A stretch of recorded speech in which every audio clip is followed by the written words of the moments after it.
always thought haunted houses were just cheap thrills.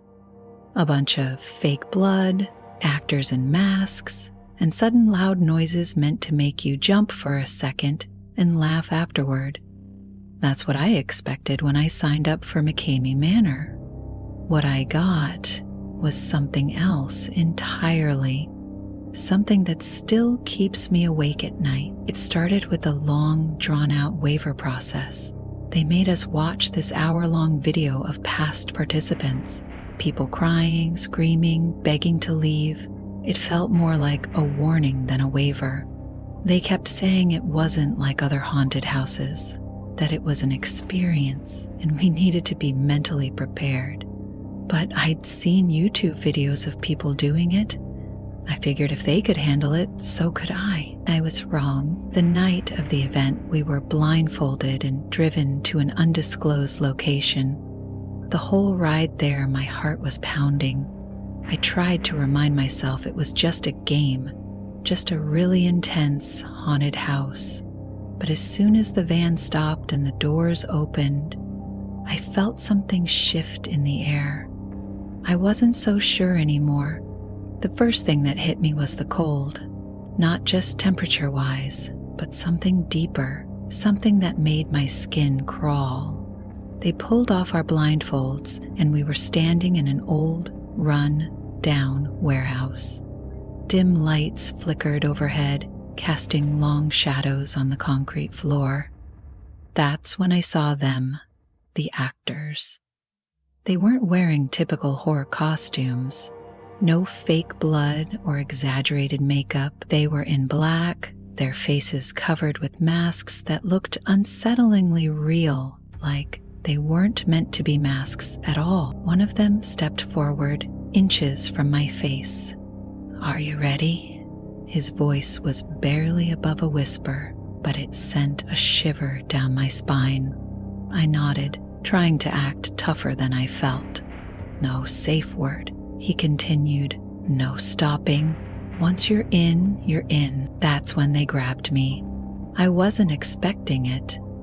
Rough hands yanked me backward, and the next thing I knew, I was being dragged through a door into complete darkness. The last thing I heard before it shut behind me was the sound of my own heartbeat hammering in my ears. I thought I knew what fear was. I had no idea. At first, everything was quiet, the kind of silence that feels unnatural, like the world is holding its breath. My eyes were adjusting to the darkness, but it was hard to make out anything. My hands were tied behind my back, and I was barely able to move. The only sound was the faint shuffling of feet around me, the soft scraping of boots on concrete. I couldn't see anyone, but I felt their presence, like shadows closing in from all sides. And then came the voice again, cutting through the silence. This is where it gets real. It was the same voice from earlier, but this time it sounded different, colder, more detached, like the man behind the mask was enjoying my fear. I wanted to speak, to shout, but I couldn't. My throat felt tight, like something was pushing against it. The air was thick, almost suffocating. Suddenly, I was shoved forward and I stumbled, crashing to the ground. My heart was racing, panic creeping in like a poison. I couldn't see anything, but I could feel the walls around me narrow, confining. The floor was slick and the smell of mildew filled the air. I was in some kind of maze, disoriented and trapped.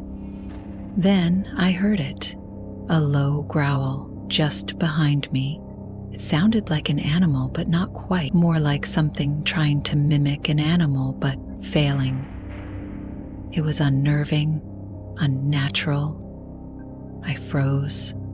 I thought maybe I imagined it, but then it came again, closer this time. I could feel its breath on the back of my neck, hot and sticky. My pulse hammered in my ears as I stumbled forward, desperate to escape. But the walls kept closing in, each turn leading to more darkness, more unknowns. I had no idea where I was or how to get out. I called out, but my voice cracked, swallowed by the oppressive air around me, and that's when I felt it. The fingers. Cold, clammy fingers gripping my wrist, pulling me back. I twisted, struggling, but there was no escaping. The grip tightened, almost painful. I was yanked into another room, and the door slammed shut behind me. The moment I was inside, the lights flickered on. I was standing in a room that looked like something straight out of a nightmare. There were mannequins in the corners, but they weren't the usual creepy ones you'd find in a haunted house. These looked too real, the way their eyes seemed to follow me, the unnatural bend of their limbs. My stomach twisted, and then, from the corner of my eye, I saw it. Movement. The shadows shifted, and something, or someone, emerged from behind one of the mannequins. I couldn't breathe. I didn't know if it was another actor, or if something much worse was waiting for me in that room. But one thing was certain, I wasn't in a haunted house anymore. I barely had time to process the sight of that moving figure before a new wave of dread hit me. My mind raced, wondering if I was in the clutches of a sick joke or something far more sinister. In that room with the eerily lifelike mannequins, the air felt heavy, as if it was charged with a malevolent energy. I could hear my own breath echoing in the silence, and then, out of nowhere, a low, whispery sound emerged. Almost like voices murmuring indistinctly, the whispers grew louder, circling me, and I felt as though they were speaking directly into my ear, filling me with terror I'd never known. I tried to move, to escape the oppressive atmosphere, but my legs felt like lead. The figure behind the mannequin shifted again, its outline barely visible in the flickering light. I strained to see its features, but all I caught was a glimpse of something dark and contorted before it melted back into the shadows. I could feel the presence closing in, the room seemingly shrinking around me, each breath a struggle. In a sudden burst of panic, I bolted toward a door at the far end of the room, desperate for any exit. My heart pounded as I fumbled with the handle, and when the door finally creaked open, a cold, damp corridor greeted me. A narrow passageway that seemed to lead deeper into the unknown. Without any clear idea of where it would take me, I stepped through, every instinct screaming to run. The corridor was lined with old, peeling wallpaper and dim, flickering lights that cast long, distorted shadows. As I moved forward, the whispers followed, growing more urgent, more commanding. I felt compelled to keep moving, even though every step was laced with dread. There was something in that corridor, a presence that felt both palpable and unearthly. I couldn't shake the feeling that I was being watched, that the darkness itself was alive and aware of my every move. The fear was overwhelming, and I couldn't help but wonder if escape was even possible. And then, as I reached the end of the passage, I saw a door slightly ajar with a faint, pulsating light seeping through the gap. I hesitated for a moment, my mind filled with questions, but knowing I had no other choice, I pushed the door open, not knowing what awaited me on the other side. I stepped through the slightly ajar door and found myself in a small, cluttered room lit only by a flickering fluorescent bulb. The room was filled with dusty old photos, scattered papers, and relics that seemed to whisper secrets of a forgotten past. The stale, damp air made every breath feel heavy, and I couldn't shake the feeling that I was being watched. I moved slowly, my eyes darting to every shadow, until I reached a large, cracked mirror in the corner. In its distorted reflection, the room looked even darker, and for a split second, I saw a pale, anguished face behind me, a face that wasn't mine. I whipped around, but nothing was there, just the shifting shadows. Then came soft, deliberate footsteps from the back of the room, each step echoing in a rhythm that made my skin crawl. I backed toward the door, heart pounding, but it felt like something was keeping me in. The footsteps grew louder, closer until I noticed a shadow stretching unnaturally along the wall, a dark form moving as if it were alive. I fumbled with the door, desperate to escape as that ominous shape crept nearer with every heartbeat. Finally, with a desperate shove, the door creaked open. I didn't look back as I bolted out, the sound of that relentless presence still echoing in my ears. I burst out of that claustrophobic room and found myself in a long, narrow corridor. The walls were lined with peeling paint and old, faded posters that whispered stories of a time long past. Every step I took echoed in the emptiness, and with each echo, I felt my heart pounding louder. I didn't dare slow down. Behind me, I could still hear a low murmur, a mix of dragging footsteps and soft, labored breathing that seemed to follow me wherever I went. As I sprinted down the corridor, the air grew colder and the shadows deeper.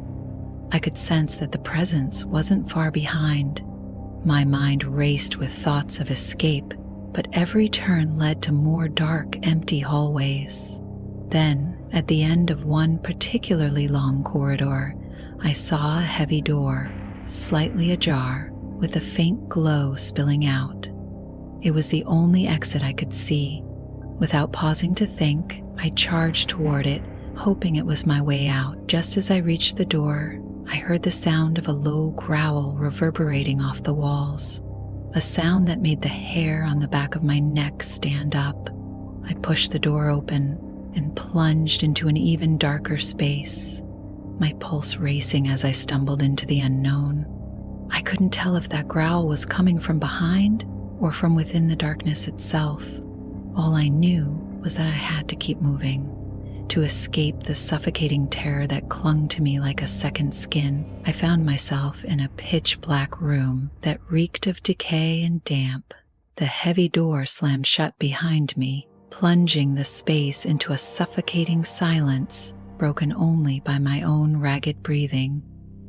I fumbled along the wall, searching for any sign of an exit, when suddenly a faint light flickered in the distance. As I edged toward it, the sound of dripping water echoed, each drop magnified in the oppressive darkness. I could feel something cold brushing against my arm, as if unseen hands were testing my resolve.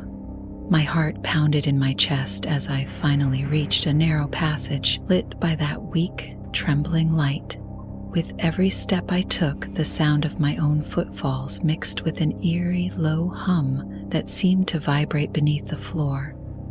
I hesitated at the threshold of the passage, unsure if moving forward would lead to safety or deeper into the unknown. In that moment, I realized there was no turning back. I pressed on, driven by sheer terror and the desperate hope of escape, unaware of the sinister secrets the darkness held just beyond the light. I pressed on through the narrow passage, my only guide that weak, trembling light. The corridor twisted unexpectedly, and each step made the sound of my footfalls echo louder, mingling with an unsettling whisper that seemed to come from the very walls. Every time I paused, I could almost feel eyes watching me from the shadows. The air grew even colder, and I began to notice a faint, acrid smell, like burning paper mixed with decay, that made my stomach churn. As I navigated the labyrinthine corridor, I stumbled upon a small, dilapidated room.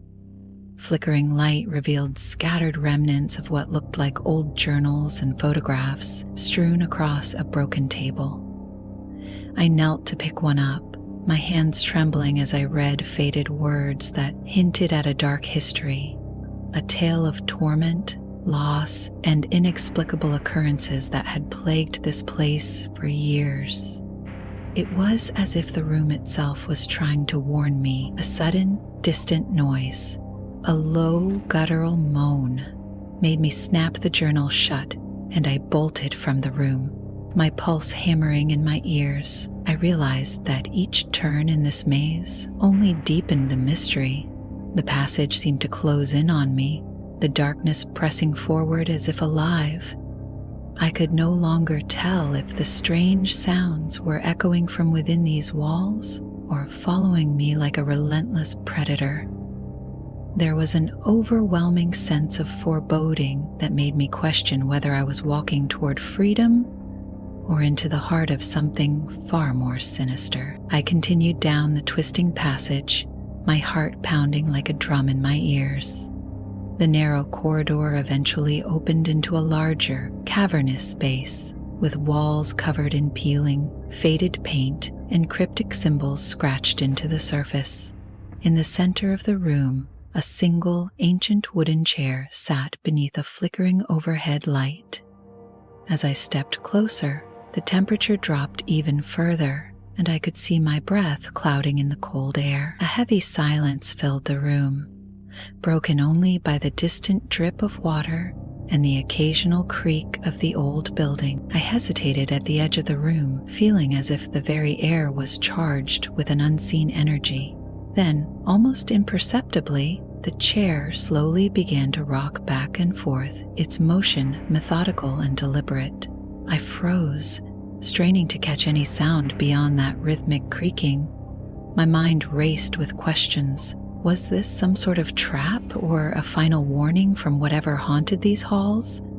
Just as I gathered the courage to step further into the room, a sudden, echoing thud reverberated from behind me, as if something heavy had been dropped in the corridor I had just left.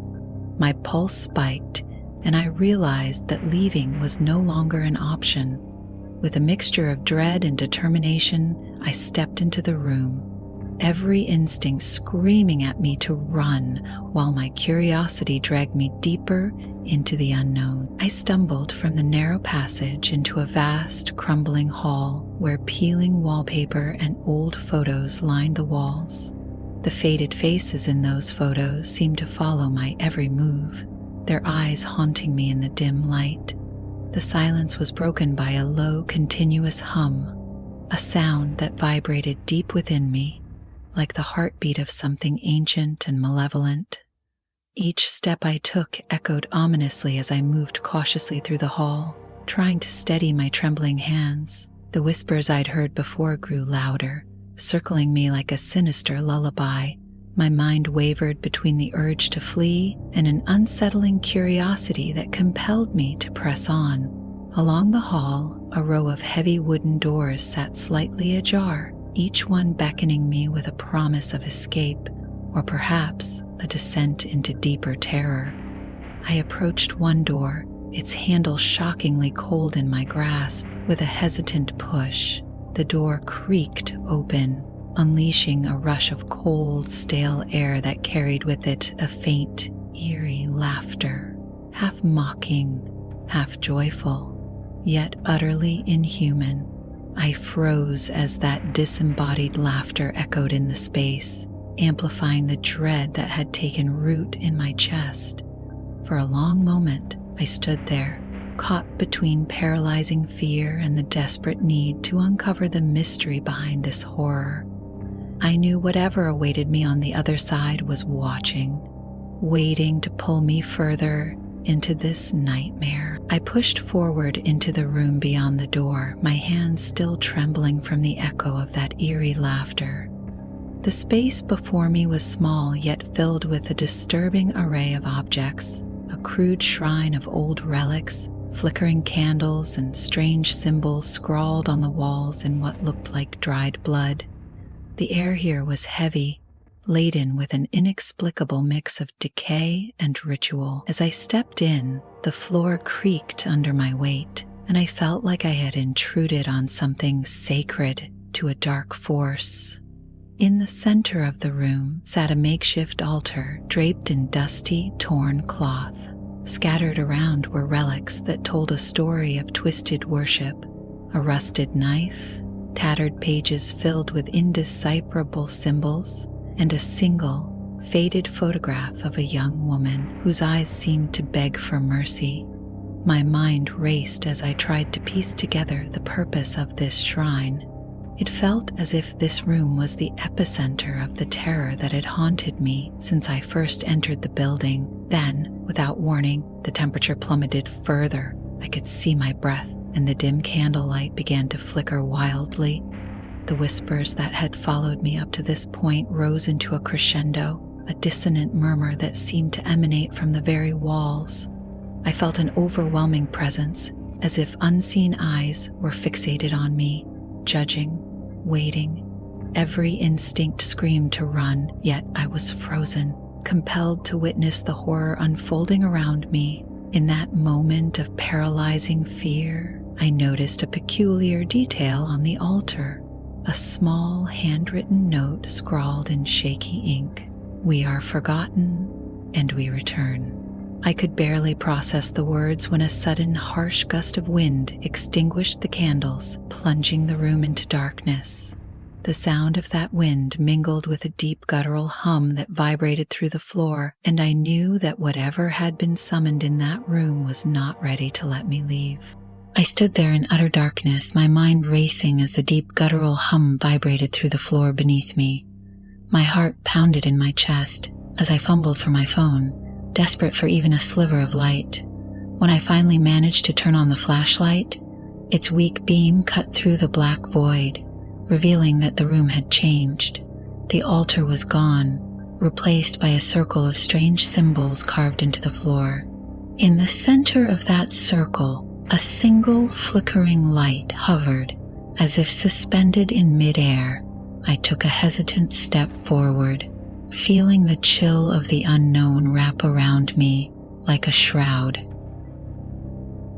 As I inched closer, the whispers returned, now louder and more insistent, as if they were coming from all around me.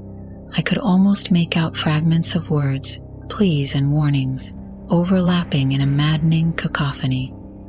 The light in the center began to pulse in time with my quickened heartbeat.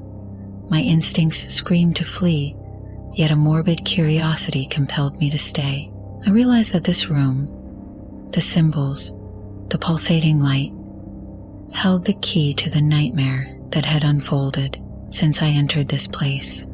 In that tense moment, I heard a sound that stopped me cold, a slow, measured step coming from behind me. I spun around, but the beam of my flashlight revealed nothing but shifting shadows on the walls. Then, from the very center of the symbol circle, a faint figure emerged, a shape that seemed to be made of smoke and sorrow, its eyes glowing with an eerie light. The figure reached out a hand, and as it did, the room filled with a mournful, almost hypnotic moan. I felt a cold grip on my soul, as if I were being drawn into a long-forgotten memory of despair. Frozen, I could only watch as the figure moved closer, its form becoming more distinct, more real. Every instinct in my body screamed to run, but the overwhelming sense of dread and curiosity held me in place. I knew I was standing on the brink of something unimaginable, a revelation that might explain the terror of this place once and for all. I was on the edge of a revelation when the figure stopped just inches away. Its smoky form swirled and coalesced into a more defined shape, a woman, her eyes filled with endless sorrow and warning. Her gaze pierced through the dim light, and in that moment I felt the full weight of the terror that had haunted me since I entered this nightmare. She reached out slowly, and as her hand neared mine, the whispers abruptly ceased, replaced by a profound, echoing silence that felt both oppressive and strangely mournful. Then, with a suddenness that stole my breath, she spoke, not in words, but in a piercing, silent scream that seemed to imprint itself on my very soul. The symbols on the floor flared brightly for a split second, as if trying to convey the unspeakable pain of a long-forgotten past. In that instant, I understood. This place was a prison for lost souls, and she was one of them, forever trapped in a cycle of despair. My heart thundered as I instinctively jerked my hand away, breaking the connection. The figure dissolved into the darkness, leaving behind only the echo of her silent plea. The pulsating light at the center of the circle began to fade, and the carved symbols slowly disappeared as if erased by time. I stood there, trembling, knowing that I had witnessed something that defied explanation, a final, haunting reminder of the secrets that darkness can hide. With the weight of that revelation crushing me, I turned and ran, the oppressive silence following me as I fled the cursed space. I never looked back. Even now, years later, the memory of that night remains etched in my mind, a terrifying encounter that changed everything, a reminder that some horrors are best left unexplored.